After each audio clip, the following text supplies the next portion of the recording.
everybody, this is Sweetie here. Welcome back to our channel Ansh Commerce Tech. तो आज हम change in profit sharing ratio among the existing partner का lecture number 3 cover करेंगे, जिसमें हम when these are to be retained in the book reserve and accumulated profit, अगर accumulated profit और reserve को कंटिन्यू रखना बुक में, कहने का मतलब अगर अब वो अपनी प्रॉफिट शेयरिंग रेशियो को चेंज कर रहे हैं फिर भी वो अपनी बुक को रिजर्व में या अकोमुलेटेड प्रॉफिट को राइट ऑफ नहीं करना चाहते हैं, तो हमें एडजस्टमेंट एंट्री पास करनी पड़ती है। तो या तो लिखा होगा adjustment of the reserve and accumulated profit, या लिखा होगा when these are to be retain in the book, कि हम अपनी बुक में इनको कंटिन्यू रखना चाहते हैं, कैरी करना चाहते हैं। तो एक एडजस्टमेंट एंट्री पास होती है, इस वजह से इसको adjustment of reserve and accumulated profit भी बोलते हैं। तो हमें एडजस्टमेंट एंट्री पास करने से पहले एक नेट इफेक्ट निकालना पड़ता है। उसके लिए क्या करना है, रिजर्व कोई भी हो सकता है, आपका general reserve, workman compensation reserve, contingent reserve, कोई भी रिजर्व हो सकते हैं। उन सारे रिजर्व को ऐड करना है, प्लस प्रॉफिट एंड लॉस का अगर क्रेडिट बैलेंस है तो ऐड करना है, और प्रॉफिट एंड लॉस मतलब लॉस है, डेबिट बैलेंस है तो उसको माइनस करना है। इसके अलावा कोई एडवर्टाइजमेंट सस्पेंस अकाउंट दिया हुआ है तो वो भी डेबिट साइड पे होता है, मतलब डेबिट बैलेंस होता है, वो भी माइनस करना है। तो ये आ गया आपका नेट इफेक्ट, प्लस माइनस करके नेट इफेक्ट आ गया। अगर नेट इफेक्ट पॉजिटिव है और माइनस है तो एडजस्टमेंट एंट्री भी चेंज हो जाती है। तो कैसे होती है चेक करते हैं। नेट इफेक्ट है आपका, अगर पॉजिटिव है इसको नेट प्रॉफिट बोलते हैं, और अगर नेगेटिव है तो इसको नेट लॉस भी बोलते हैं। तो नेट प्रॉफिट है तो आपने gaining partners to sacrificing partners entry pass करनी है। अगर मान लो ये नेट इफेक्ट आपका नेगेटिव आ जाता तो आपने sacrificing partners to gaining partner, मतलब लॉस को डिस्ट्रीब्यूट करना है तो उल्टा हो जाएगा, sacrificing partners capital to gaining partners capital account. यहाँ पे करंट अकाउंट भी होता है, क्वेश्चन के ऊपर डिपेंड है, फिक्स्ड है या फ्लक्चुएटिंग है। अगर कुछ नहीं लिखा तो हम कैपिटल ही लिखते हैं।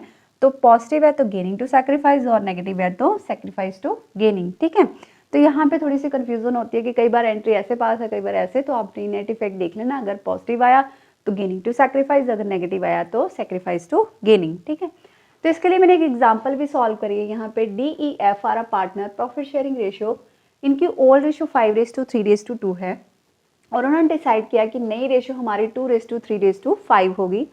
एंड उन्होंने they also decided to record the effect of the following without affecting their books value, की आपके जो भी रिजर्व वगैरह या जो भी आपको बैलेंस शीट में इंफॉर्मेशन गिवन है उनको आपने इफेक्ट नहीं करना है with the change in the profit sharing ratio, और by passing the adjustment entry. आपको बोला सिर्फ आपने एडजस्टमेंट एंट्री ही पास करनी है। तो देखो आपको यहाँ पे जनरल रिजर्व दिए हैं, कंटीजेंट रिजर्व दिए हैं, प्रॉफिट एंड लॉस का क्रेडिट बैलेंस दिया, एडवर्टाइजमेंट सस्पेंस आपके डेबिट बैलेंस में दिए हुए हैं। तो इनका हमें एंट्री पास, एडजस्टमेंट एंट्री पास करने से पहले हमें क्या करना पड़ेगा, हमें इनका नेट इफेक्ट, जैसे यहाँ पे मैंने नेट इफेक्ट ढूंढा वैसे हमें नेट इफेक्ट ढूंढना पड़ेगा। तो क्या करेंगे, जैसे मैंने बताया कि रिजर्व प्लस कर दो, यहाँ पे 2 रिजर्व है, एक जनरल रिजर्व है, कंटीजेंट रिजर्व। तो जनरल रिजर्व और कंटीजेंट रिजर्व यहाँ पे लिख दिया प्लस साइड पे। प्रॉफिट एंड लॉस का आपका क्रेडिट बैलेंस है तो प्रॉफिट एंड लॉस आपका क्रेडिट, मतलब ये भी प्लस हो जाएगा। तो टोटल प्लस की वैल्यू आई 2,50,000, और एडवर्टाइजमेंट सस्पेंस है आपका नेगेटिव तो माइनस कर दिया 1 लाख। तो नेट इफेक्ट आपका जो आया वो पॉजिटिव आया। नेट इफेक्ट आपका क्या आया, नेट इफेक्ट आपकी पॉजिटिव वैल्यू शो कर रहा है। नेट इफेक्ट आपकी पॉजिटिव वैल्यू 1,50,000 आई है। तो इसका मतलब हमारी गेनिंग टू सैक्रिफाइस पार्टनर की एंट्री पढ़नी है। तो एंट्री से पहले हमें ये ढूंढना पड़ेगा कि गेन और सैक्रिफाइस है क्या। तो यहाँ पे मैंने इसको भी सॉर्ट आउट किया, ओल्ड रेशियो लिखी, न्यू रेशियो लिखी, DEF। Old new profit shares या ओल्ड प्रॉफिट शेयर्स कितने हैं, old profit shares 5/10, 3/10, 2/10, new profit shares हैं 2/10, 3/10, 5/10। अब बस ओल्ड माइनस, जैसे ये फॉर्मूला लिखा है S सैक्रिफाइस O माइनस सन, मतलब SO माइनस N, जैसे मैंने बताया आपको शॉर्ट फॉर्म में इसको सन याद कर सकते हो। तो ओल्ड माइनस न्यू, तो ओल्ड माइनस न्यू किया, पॉजिटिव आया ये 5/10 माइनस 2/10, 3/10 पॉजिटिव आया तो सैक्रिफाइस है। यहाँ पे 3/10, 3/10 किया तो ये तो जीरो ही हो गया, और 2/10 माइनस 5/10 किया तो ये -3/10 है, मतलब ये गेन हो गया। तो आपका एक पॉजिटिव आया, D आपका सैक्रिफाइस आया, और F आपका गेनिंग पार्टनर आया। तो यहाँ पे एक मतलब एंट्री बनी F capital account debit to D capital, क्योंकि ये 2 पार्टनर ही गेन और सैक्रिफाइस में इन्वॉल्व है, E ने कोई भी सैक्रिफाइस या गेनिंग नहीं करी है। तो F capital account debit to D capital. अब बात आती है 45,000 कहाँ से आएगा, उसके लिए ये फॉर्मूला है गेनिंग पार्टनर के लिए नेट इफेक्ट, ये वाला multiply by gain profit shares, ये वाला -3/10 है, तो गेन प्रॉफिट शेयर 3/10 है, तो वही लिया। नेट इफेक्ट 1,50,000, गेन 3/10 45,000 आ गया एफ के लिए।